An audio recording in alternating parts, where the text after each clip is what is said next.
Let's just call it for what it is. The Trump administration has blood on its hands.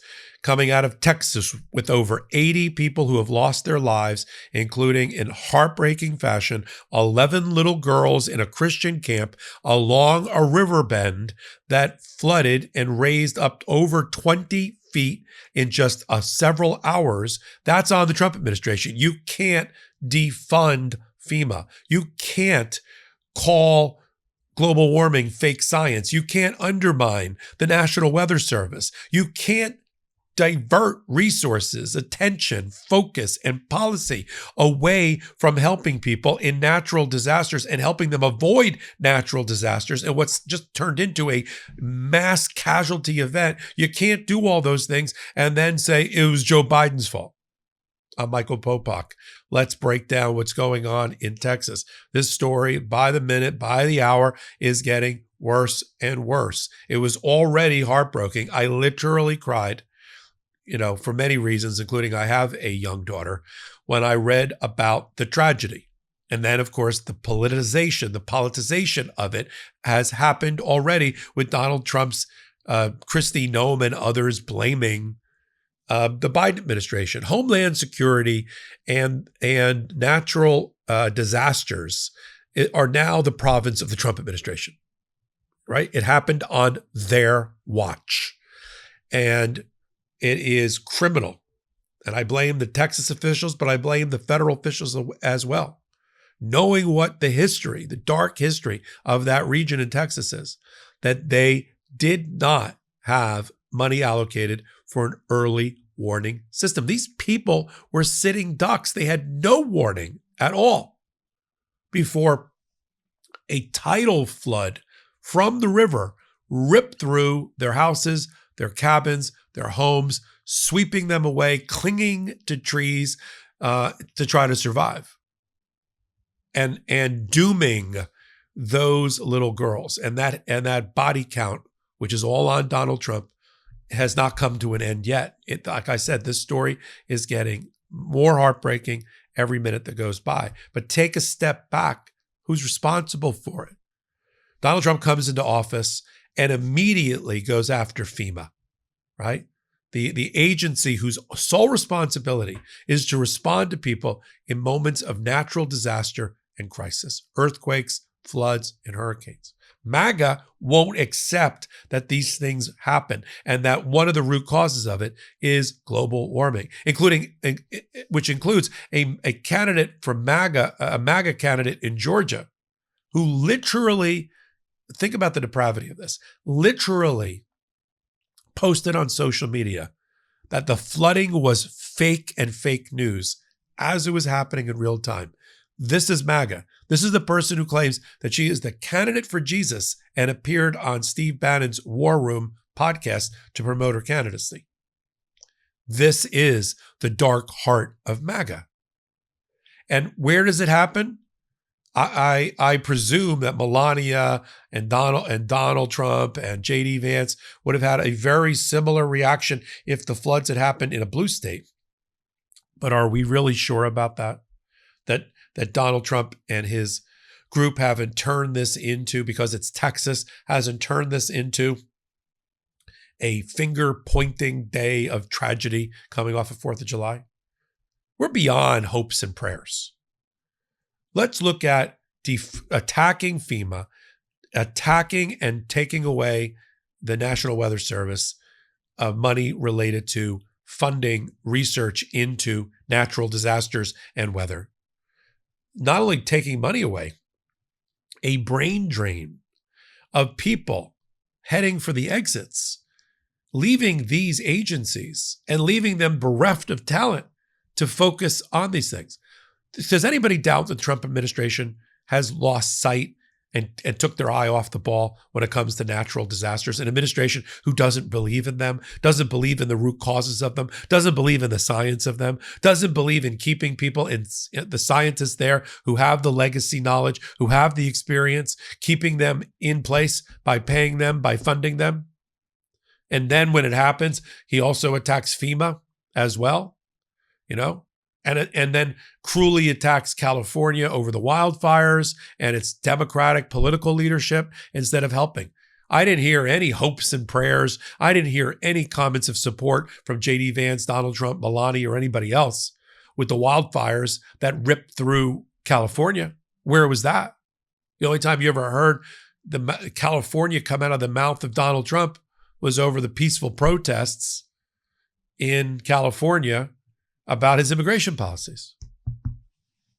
And now you have 11 dead little girls in Texas. And if he were a person of high moral character, which he is not, Donald Trump would have looked the American people in the eye and say, the buck stops with me. This is on my watch. This should not have happened. This is a national tragedy.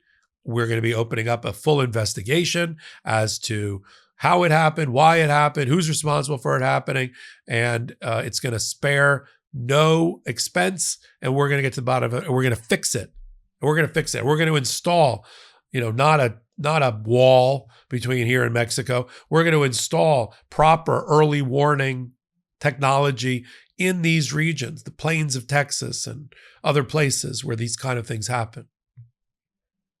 And that's where blame should be placed in this administration, because you can't have it both ways. You can't stand and tell the American people that global warming is a figment of the liberal media's imagination, and that FEMA is not serving its purpose and needs to be underfunded.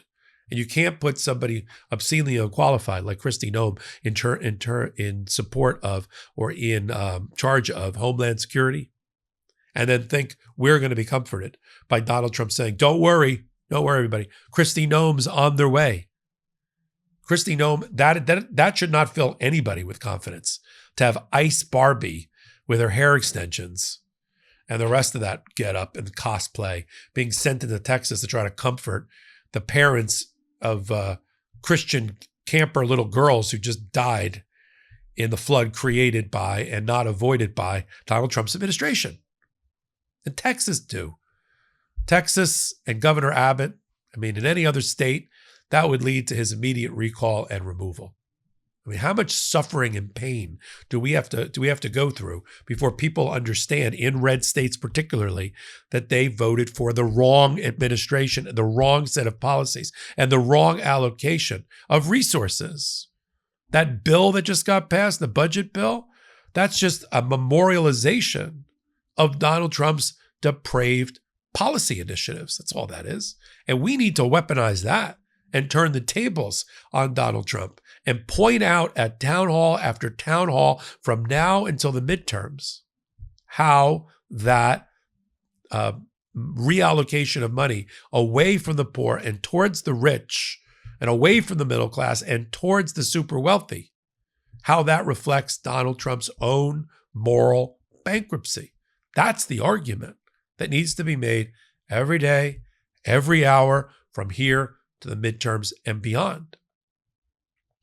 It's showing up in the polling, right? We're seeing the polling. We're seeing the people who think, now the majority of Americans think democracy is so unstable that it could fall in America. Think about that. Numbers into the 60% believe that democracy in America is under attack and it is unstable. Another majority of people, including a majority of independents, are not proud to be Americans. That's back-to-back polling. Combine that with 85% of the people polled, which means a fair number of Republicans and even MAGA, believe that the president should abide by court orders, which of course he's not doing. And Donald Trump's approval rating being in the dumpster at 41%. You put all that together and you add hard work, focus and attention, proper voter registration drives, and getting souls to the polls, and the Democrats will help regain a measure of checks and balance in this country by winning the House, if not the Senate, in the midterms, which is less than a year and a half away. We should do it. We can't take anything for granted. We took Kamala Harris and $1 billion of campaign assets for granted. And she's no longer, a viable candidate as a result, or wasn't a viable candidate as a result. So we need, when bad things happen, I'm not one to point fingers, but when bad things and heartbreaking things happen and little girls die as a result, with this administration in charge and asleep at the switch, we're going to talk about it. And we're going to call it out here on Legal AF. We vibrate on the same frequency. I'm so glad you're here. Continue to help us grow this pro-democracy channel, Legal AF MTN. We just rolled the odometer to 700,000. Hit the free subscribe button. Help our podcast, Legal AF, the podcast that also sits at the intersection of law and politics. We're now almost I think we're top 22 in all podcasts, regardless of the type of podcast in America on YouTube in last week's poll. That's all a reflection of the fervent support of our audience, which we never take for granted. And help us with the podcast as well. Legal AF's been around for 5 years. Come over on the audio side, leave comment and leave a 5-star review if you can. And then finally, I got a new podcast on Tuesdays on the Midas Touch Network. I call it The Intersection. Join me Tuesday nights at 8 p.m. Eastern Time on YouTube, and then you can pick that up on all of your audio podcasts as well. So until my next report, I'm Michael Popok. I'm Michael Popok, and I got some big news for our audience. Most of you know me as the co-founder of Midas Touch's Legal AF and the Legal AF YouTube channel, or as a 35-year national trial lawyer. Now, building on what we started together on Legal AF, I've launched a new law firm, the Popok Firm, dedicated to obtaining justice through compassionate and zealous legal representation. At the Popok Firm, we are focused on obtaining justice for those who have been injured or damaged by a life-altering event by securing the highest dollar recoveries. I've been tirelessly fighting for justice for the last 35 years, so my own law firm organically building on my Legal AF work just feels right. And I've handpicked a team of top-tier trial fighters and settlement experts throughout all 50 states known as big auto injury attorneys who have the know-how to beat heartless insurance companies, corporations, government entities, and their attorneys. Big Auto's attorneys working with my firm are rock stars in their respective states and collectively responsible for billions of dollars in recoveries. So if you or a loved one have been on the wrong side of a catastrophic auto, motor vehicle, rideshare, or truck accident, suffered a personal injury, or been the victim of medical malpractice, employment harassment or discrimination, or suffered a violation of your civil and constitutional rights, then contact the Popok Firm today at 1-877-POPOK-AF or by visiting my website at www.thepopokfirm.com and fill out a free case evaluation form. And if we determine that you have a case and you sign with us, we don't get paid unless you do. The Popok Firm, fighting for your justice every step of the way.